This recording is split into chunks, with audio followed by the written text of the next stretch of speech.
Hello dear students, आज के lecture में हम पढ़ रहे हैं ऑप्टिकल इंस्ट्रूमेंट्स। ऑप्टिकल इंस्ट्रूमेंट हमारे सिलेबस में 3 हैं। एक माइक्रोस्कोप है जिसकी फर्दर 2 कैटेगरी हैं, simple microscope and second is compound microscope. तो हमने simple microscope, compound microscope and telescope पढ़ना है इस हेडिंग के अंडर, ऑप्टिकल इंस्ट्रूमेंट की कैटेगरी के अंदर। तो सिंपल माइक्रोस्कोप से हम स्टार्ट कर रहे हैं। सिंपल माइक्रोस्कोप, जैसा कि नेम से इंडिकेट हो रहा है कि एक माइक्रोस्कोप जो बहुत ही सिंपल है, इसका स्ट्रक्चर क्योंकि बहुत ही बेसिक है। अ convex lens whose focal length is small, convex lens whose focal length is small can be treated as simple microscope. Simple microscope का पर्पस क्या है? To see very small object, जो object बहुत छोटी छोटी हैं, जो हम नेकेड आई से नहीं देख सकते, उनको देखने के लिए सिंपल माइक्रोस्कोप यूज होता है।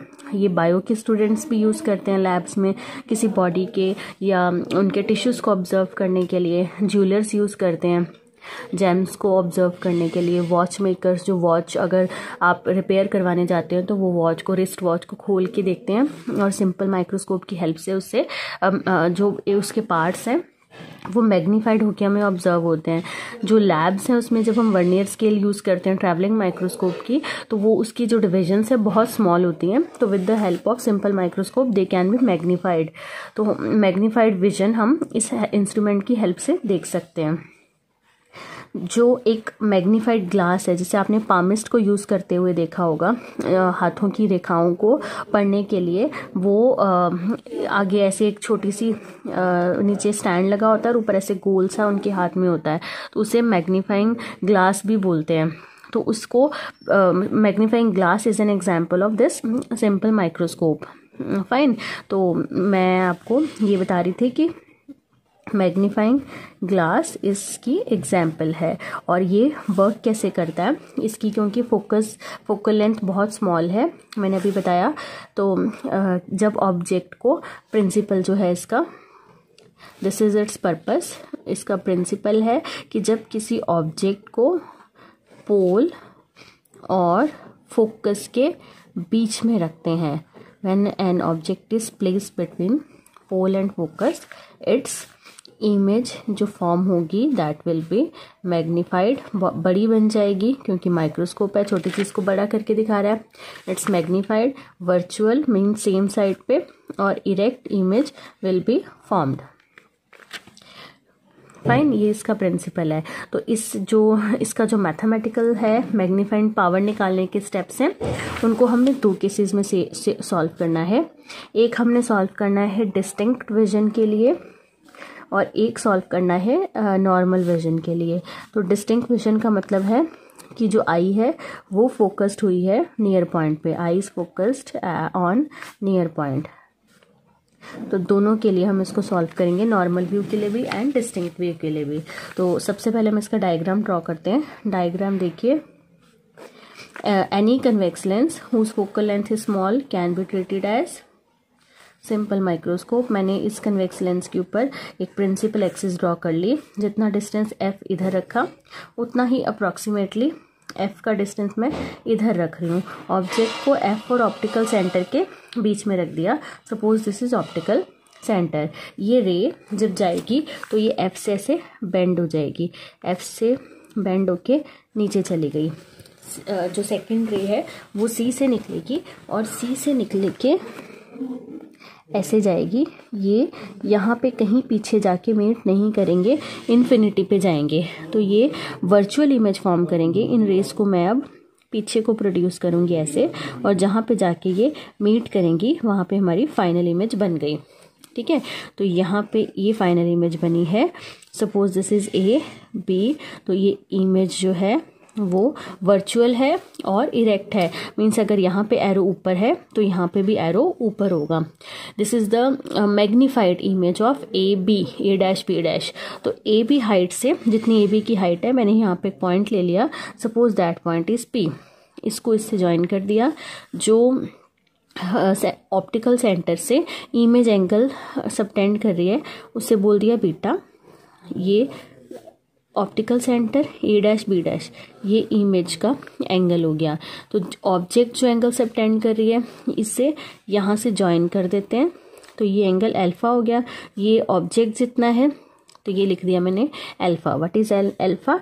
Angle subtended by this object with the optical centre. What is beta? Angle subtended by the image with the centre, optical centre, means angle subtended by the image at the I. Fine. अब इसका mathematical expression है, magnifying power हमें इसमें calculate करनी होती है। Magnifying power which is represented by MP beta by alpha. ठीक है, तो magnifying power is defined as the ratio of the angle subtended by the image at the eye to the angle subtended by the object at the eye when they both placed at least distance of distinct vision। Mean कम से कम उतना distance हो, least distance मतलब कम से कम वो distance जो बिल्कुल clear देखने के लिए, डिस्टिंक्ट विजन के लिए ज़रूरी हो। अब मुझे कैलकुलेट करने हैं अल्फ़ा एंड बीटा। इनके कैलकुलेशन के लिए हम ये एज्यूम करते हैं alpha and beta angles are small.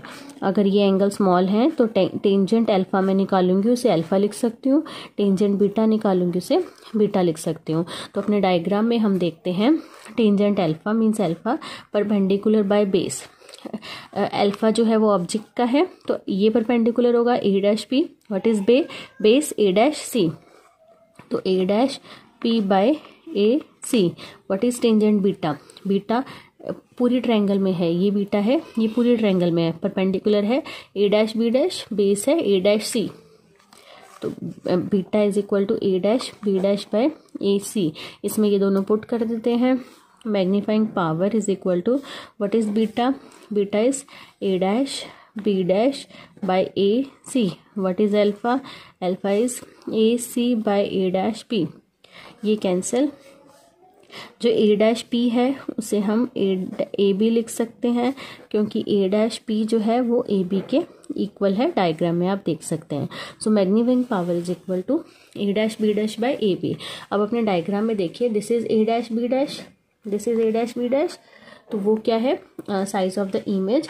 And what is a b? A B is the size of the object. Fine. तो magnifying power is equal to magnifying power is equal to size of image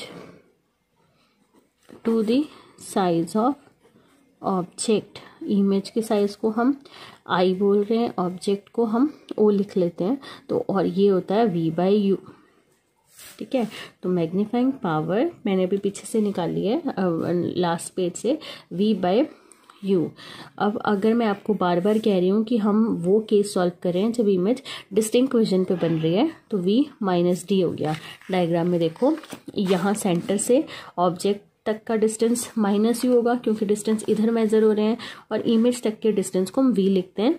लेकिन image अगर distinct vision पे बन रही है तो हम उसे d से लिखेंगे, और इधर को बन रही है तो v is minus D. Bye convention v is minus D and u is minus u using sign conventions। ठीक है, तो मैग्नीफाइंग पावर को minus D bye minus you लिख के वो हो गया डी बाय यू। ये आंसर जो है मैग्नीफाइंग पावर का, ये है in terms of u।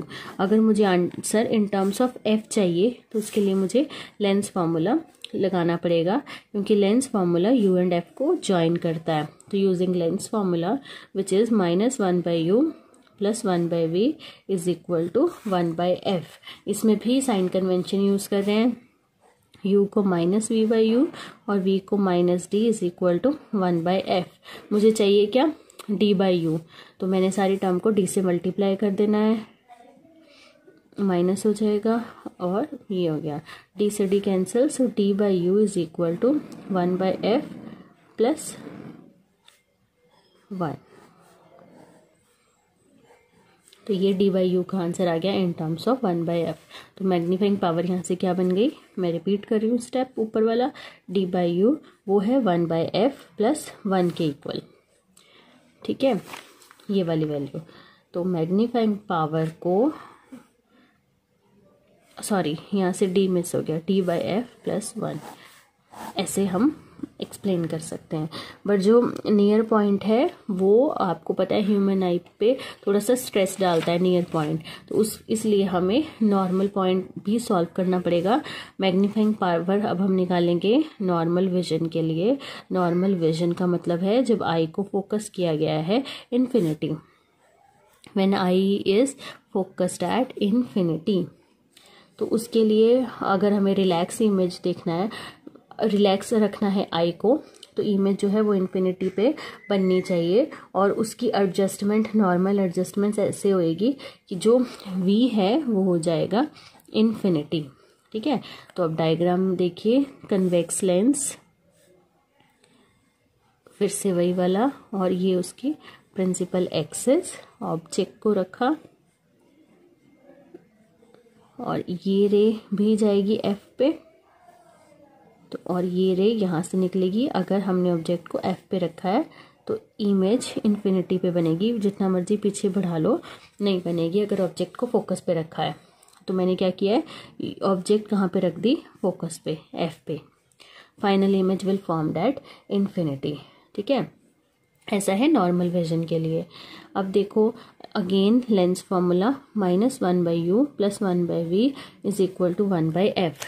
v क्या है, infinity, and 1/∞ is equal to 0, so -1/u is equal to 1/f। Convention से u भी -u तो पॉजिटिव हो जाएगा, इसे भी दोनों साइड t से मल्टीप्लाई कर दो, d/u is equal to d/f। तो magnifying power is equal to d/f in case of normal view. ठीक है, तो magnifying power of a simple microscope will be large if the focal length of the lens is very small. Clear? So this was the expression for a simple microscope. Next we are going to study compound microscope. Here is the picture, you can click, you can make your notes from here, and this is the second page.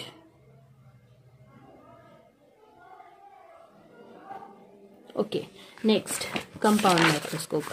Compound microscope में 2 lenses लगे होते हैं।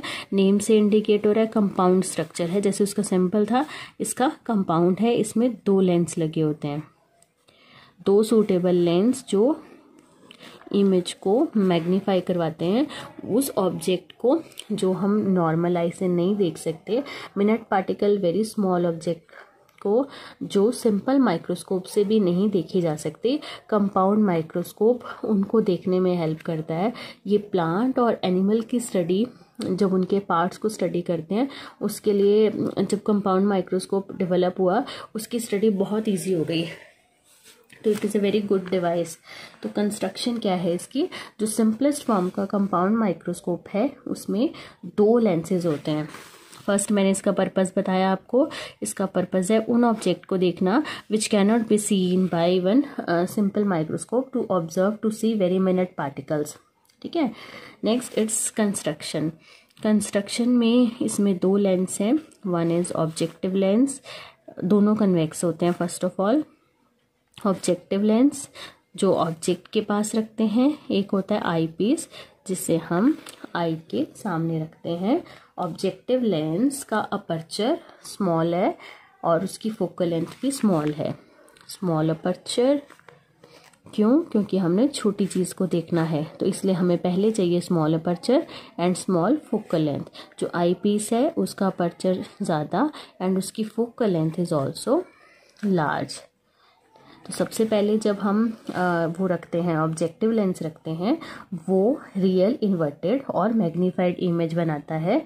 और आई piece जो है वो भी convex lens है, वो वर्चुअल, इरेक्ट और मैग्नीफाइड इमेज बनाता है। दोनों लेंसेज को कोएक्सियली सेट कर देते हैं। ठीक है, अब इसका प्रिंसिपल सुनिए जो मैं आपको डायग्राम के थ्रू एक्सप्लेन करती हूँ। प्रिंसिपल एंड इसकी जो थ्योरी है वो you can explain with the help of diagram. ठीक है, देखिए सबसे पहले फर्स्ट लेंस जो है ऑब्जेक्टिव लेंस, उसका अपर्चर होना चाहिए कम अपर्चर का लेंस, क्योंकि हमने उसको बहुत ही छोटी चीज़ के सामने फोकस करना है। इसका suppose f0 is it's focal length, जितना f0 इधर बनाया उतना ही एफ नॉट मैंने इधर बना दिया। ऑब्जेक्ट को बियॉन्ड एफ नॉट रखा, रे जा रही है और वो बेंड हो जाएगी एफ नॉट पे। एक रे डायरेक्ट निकलती है ऑप्टिकल सेंटर से, तो ये यहाँ पे आके मीट कर गई, यहाँ पे उसकी इमेज बन गई। फर्स्ट लेंस की जो इमेज है उसकी नेचर क्या है, image formed by objective lenses. जो इसकी ऑब्जेक्टिव की इमेज की नेचर है, एक तो आपके सामने वो रियल है, वो इन्वर्टेड है और थोड़ी सी मैग्नीफाइड भी है। जो ए बी था वो ए डैश बी डैश हो गया। अब हमने इसके सामने एक सेकंड लेंस रखना है जिसका अपर्चर पहले लेंस से बड़ा है, ठीक है, और उसकी जो फोकल लेंथ है वो ज़्यादा है। और अरेंजमेंट ऐसे करनी है कि इसकी जो इमेज है वो सेकंड के लिए ऑब्जेक्ट का काम करे और वो उसके फोकस और ऑप्टिकल सेंटर के बीच में आए। इसकी फोकस हो गई एफ ई, तो ये ऐसे सेट करके रखना है कि ये जो इसकी ऑब्जेक्ट बन गई है वो इसके फोकस और ऑप्टिकल सेंटर के बीच में आए। तो आपको पता है, तो जब ऑब्जेक्ट को सिंपल माइक्रोस्कोप में हमने देखा था, लुक, जब ऑब्जेक्ट को एफ और सी के बीच में रखते हैं तो सेम साइड पे उसकी मैग्नीफाइड इमेज फॉर्म होती है, ठीक है। तो अब वही इमेज हम बना रहे हैं। ये रे ऐसे बेंड होके यहाँ से जाएगी, एक रे डायरेक्ट C2 से, ये मैं रे का कोर्स ड्रॉ कर रही हूँ ऐसे, और ये रे बेंड होगी इधर को जाएगी और ये पीछे आके बेंडिंग से जहाँ पे भी इमेज बनाएगी वहाँ पे मैंने ऐसे मैग्नीफाइड इमेजेस की शो कर दी, ठीक है। तो ये A double dash and this is B double dash. ये रे पीछे आ रही है, ये रे इधर जा रही है, इधर जा रही है और ये भी इधर जा रही है। यहाँ पे है ह्यूमन आई। ये इमेज जो फॉर्म हो रही है डिस्टिंक्ट विजन पे है, इसलिए इसे कैपिटल डी लिख रहे हैं। ऑब्जेक्ट जहाँ पे रखी ऑब्जेक्टिव की o nought, objective focal f nought और यहाँ तक आई पीस की फोकल लेंथ। जितना ये डिस्टेंस है ऐसे ही ऊपर मुझे उतना डिस्टेंस मैंने बढ़ा दिया, जितना ए बी था ना उतना ही इसको ऊपर बढ़ा दिया और इस पॉइंट को पीक कर दिया, जैसे मैंने पिछले केस में किया था। इसे C2 से ज्वाइन कर दिया। This angle is alpha. Object ये हाइट जितनी है वो जो ऑप्टिकल सेंटर से एंगल सबटेंड कर रही है दैट इज अल्फा, और ये जो इमेज, ये वाली इमेज है, ये ऑप्टिकल सेंटर से जो एंगल सबटेंड कर रही है वो है बीटा। तो नेक्स्ट हम इसकी फाइंड आउट करेंगे मैग्नीफाइंग पावर। और ये मैं बता रही थी ऑब्जेक्टिव की नेचर। ऑब्जेक्टिव ने जो इमेज बनाई रियल, इन्वर्टेड और मैग्नीफाइड। जो आई पीस ने image the final that is magnified और वो है वर्चुअल एंड इरेक्ट। लेकिन ऑब्जेक्ट की जो फाइनल इमेज है वो इन्वर्टेड और मैग्नीफाइड ही है, बट आईपीस ने जो बनाई है that is magnified, virtual and erect. Now let's calculate its magnifying power. Magnifying power of compound microscope. Magnifying power MP is the ratio of angle subtended by the image, final image, at the eye when placed at the least distance of distinct vision, and it is divided by alpha. What is alpha? Alpha is the angle subtended by the object at the eye when placed at the least distance of distinct vision. So to calculate beta, we have to calculate tangent beta. And tangent beta, जिसे मैं beta लिखूंगी जो है perpendicular by base के equal. तो diagram में check कीजिए, tangent beta कौन सी ट्रायंगल में है, C2 B double dash A double dash. Perpendicular is A double dash B double dash and base is A double dash to C2। Alpha क्या है, P से A double dash and base क्या है, A double dash to C2। ऊपर वाली triangle इसमें ये alpha angle subtend हो रहा है, नीचे वाली ट्रायंगल ये वाली है, इससे हम बीटा निकाल सकते हैं ये वाले। तो find tangent beta is equal to A double dash B double dash C2 A double dash and alpha is equal to P A double dash C2 A double dash. ठीक है, इनको डिवाइड कर देते हैं। मैग्नीफाइंग पावर बीटा ऊपर a double dash B double dash c to a double dash, alpha के लिए c to a double dash, p को बाद में हमने रिप्लेस कर देना है ए बी से, पी ए डैश को, ये और ये cancel, a double dash B double dash, p a dash को लिख देंगे ए बी क्योंकि दोनों की हाइट सेम है। ठीक है, अब बच्चे A double dash B double dash तो फाइनल इमेज की हाइट है और ए बी जो इनिशियल थी उसकी है, तो इससे कुछ भी नहीं निकलेगा, कोई रेशो सिग्निफाई नहीं कर रही है ये। तो इसको हमें एक प्रॉपर फॉर्म में बनाने के लिए, क्योंकि ना इस लेंस के लिए ये पूरी टर्म है ना ये इस लेंस के लिए पूरी टर्म है, ये वाली एक चीज़ आई पीस की है और एक चीज़ ऑब्जेक्टिव की है, तो इसे हम सॉल्व करेंगे multiplying and divide above equation by A dash B dash.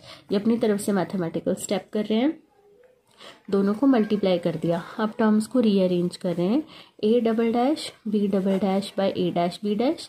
अब आप नोटिस करिए आई पीस के लिए ये है इमेज और ये उसके लिए ऑब्जेक्ट है, और ऑब्जेक्टिव लेंस के लिए ये इसके नीचे किया है और ये इसके नीचे किया है। आई पीस के लिए ऑब्जेक्टिव के लिए this is image this is object, तो ये मैग्नीफाइंग पावर आई पीस की हो गई, ये मैग्नीफाइंग पावर ऑब्जेक्टिव की हो गई। तो इसे कैसे लिख सकते हैं, magnifying power total is equal to product हो गया आई पीस की मैग्नीफिकेशन और ऑब्जेक्टिव की, वेयर एम ही मैंने क्या लिया है, A double dash B double dash by A dash B dash, what is M O A dash B dash by A B. ठीक है, अब मुझे एम ओ और एम ई को कैलकुलेट करना है। टू कैलकुलेट एम ओ, ये मैंने पिछले लेक्चर में भी पढ़ाया, अभी सिंपल माइक्रोस्कोप में a dash B dash a b को हम v nought by u nought लिख सकते हैं। मैग्निफिकेशन है इमेज वी नॉट और ऑब्जेक्ट कन्वेंशन से माइनस यू नॉट हो गई। ठीक है, अब एम ई निकालते हैं। एम ई कैसे निकालेंगे, उसका फॉर्मूला है A double dash B double dash by A dash B dash, इसे वी लिखेंगे और ये ऑब्जेक्ट है आई पीस की, तो इसे यू ई लिख दिया। ये आंसर वी और यू की टर्म्स में है। अगर इस आंसर को मुझे फोकल लेंथ की टर्म में चाहिए, ये देखो ये भी वी और यू में है, अब इसके आंसर को मुझे फोकल लेंथ की टर्म में चाहिए। अब आपको बड़ा क्विकली याद आ जाएगा कि फोकल लेंथ की टर्म में लिखना हो तो हम लेंस फॉर्मूला लगाते हैं। ठीक है, एक तो ये जो पूरा केस है मैं least distance of distinct vision के लिए कर रही हूँ, तो वी को मैं डी भी पुट कर सकती हूँ। नाउ यूजिंग लेंस फॉर्मूला, अब मुझे डी बाई यू ई बनाना है in terms of focal length, तो सिंपल सी बात -1/u + 1/v is equal to focal length eyepiece की। कन्वेंशन से ये -u है, v जो है वो -d है, मुझे चाहिए क्या d बाई यू ई। ठीक है, तो सारी टर्म को मैंने d से मल्टीप्लाई कर दिया, यहाँ से d बाई यू ई किसके इक्वल आएगा, d बाय एफ ई, ये वाली टर्म, ये 1 हो गया, उधर जाके प्लस हो गया, ये बन गई d बाई यू ई की वैल्यू। तो आई पीस की मैग्निफिकेशन हो गई 1 + d बाय एफ ई। अब टोटल मैग्निफिकेशन क्या है, m e into m nought, values put कर दो। टोटल मैग्निफिकेशन थी m nought into m e, m nought की वैल्यू ये निकाली हुई है -v nought by u nought, m e की value in terms of focal length 1 + d by F e. So this is the required value अगर हमें magnifying power को length के टर्म में लिखना हो। लेंथ ऑफ माइक्रोस्कोप क्या है, ये माइक्रोस्कोप है ना, इसकी लेंथ क्या है, ये डिस्टेंस है यू नॉट, ये यू नॉट है ऑब्जेक्ट का, ये सॉरी वी नॉट, यहाँ से लेके इमेज इसकी कहाँ बन रही है, ये डिस्टेंस, ये वी नॉट है, वी नॉट + यू ई, ये इसके लिए ऑब्जेक्ट का काम कर रही है, तो ये सारा डिस्टेंस इस ट्यूब की लेंथ के इक्वल है। ठीक है, तो मैग्नीफाइंग पावर को हम ऐसे भी लिख सकते हैं, length by F naught 1 + d by F E. मैंने लेंथ कितनी ली है, वी नॉट + यू ई, इसको हम लिख सकते हैं length of microscope V naught + U E. तो यहाँ से ये आंसर बनेगा नेगेटिव साइन कन्वेंशन के लिए, -L/f0 1 + d/f(e). और जब हमने बहुत ही स्मॉल ऑब्जेक्ट्स को देखना होता है तो हम जो माइक्रोस्कोप है उसके बिल्कुल पास में जो ऑब्जेक्ट है वो रखते हैं। Means object A B is place very close to the focus of the objective lens. तो U0 को हम IF0 लिखते हैं, इसीलिए मैंने एक्सप्रेशन में ये जो U0 है इसमें U0 को F0 लिखा और लेंथ को V0 के इक्वल पुट कर दिया। अगर ऑब्जेक्ट जो है वो बिल्कुल फोकस पे रखी गई है ऑब्जेक्टिव लेंस के, तो इमेज जो है A', B' वो फॉर्म होगी जब V0 L के इक्वल होगा लेंथ ऑफ माइक्रोस्कोप। ठीक है, तो this is the expression for the magnifying power in case of normal least distance of distinct vision view. Thank you.